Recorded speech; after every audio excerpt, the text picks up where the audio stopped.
சில குட்டீஸ் எல்லாருக்குமே வந்து பார்த்தீங்கன்னா குட் ஆஃப்டர்நூன்பா. 11th ஸ்டாண்டர்ட் பயாலஜி அப்புறமா பாட்னி எப்படி இருந்துச்சு மறக்காம கீழே வந்து கமெண்ட்ல வந்து சொல்லுங்க. அதுக்கு முன்னாடி இதுக்கான ஆன்சர் கீ உங்களுக்கு வேணும் அப்படின்னு நினைச்சீங்கன்னா கீழே டிஸ்கிரிப்ஷன்ல டெலிகிராம் குரூப் இருக்குப்பா.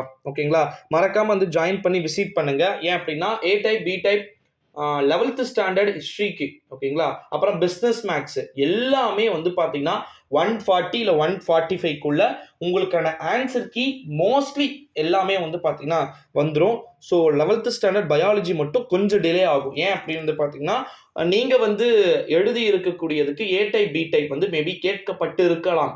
அப்படி ஏ டைப் பி டைப் கேட்கப்பட்டிருப்பதன் காரணமா உங்களுக்கு கொஞ்சம் வந்து டிலே ஆகிறதுக்கு சான்சஸ் வந்து இருக்கு அப்படின்னு வந்து சொல்லலாம். So 11th standard biology public எக்ஸாமை பொறுத்த வரைக்கும் ரொம்ப ரொம்ப எளிமையான முறையில் இருந்ததாக ஒரே ஒரு ஸ்டூடெண்ட்ஸ் கூட வந்து சொல்லலை. ஏன் அப்படின்னு வந்து பார்த்தீங்கன்னா 1 மார்க் வந்து ரொம்ப டஃப்பாக இருந்துச்சு ப்ரோ. எல்லாமே ஸ்டூடெண்ட்ஸ் ரிப்பீட்டடாக சொல்கிறது அது ஒரு விஷயம் தான்.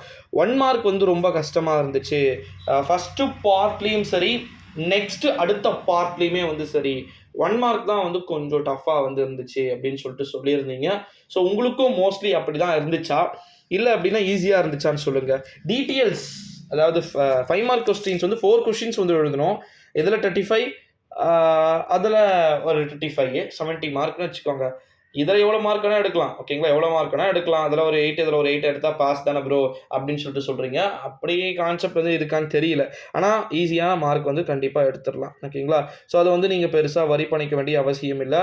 25 மார்க் எடுத்தீங்க அப்படின்னா பாஸ், அவ்வளோதான். ஒரே ஒரு கான்செப்ட். ஓகேங்களா, ஸோ அதனால் வந்து ரொம்ப ரொம்ப எளிமையான முறையில் தான் வந்து தேர்வுகள் வந்து கேட்கப்பட்டிருக்குன்னு சொல்லிட்டு யாருமே பெருசாக வந்து சொல்லலை.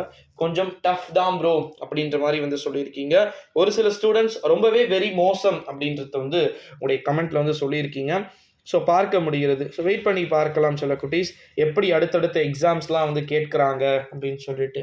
நம்முடைய சேனலுக்கு நீங்கள் கட்டாயமாக வந்து பார்த்தீங்கன்னா புதிய பார்வையாளர்களாக வந்து இருந்தீங்கன்னா மறக்காமல் நம்முடைய சேனலுக்கு ஒரே ஒரு சப்ஸ்கிரைபை மட்டும் வந்து கொடுத்துடுமாறு கேட்டுக்கொள்ளப்படுகிறது. இந்த வீடியோவை உங்கள் ஃப்ரெண்ட்ஸ் அண்ட் ஃபேமிலிக்கு ஷேர் பண்ணிக்கோங்க.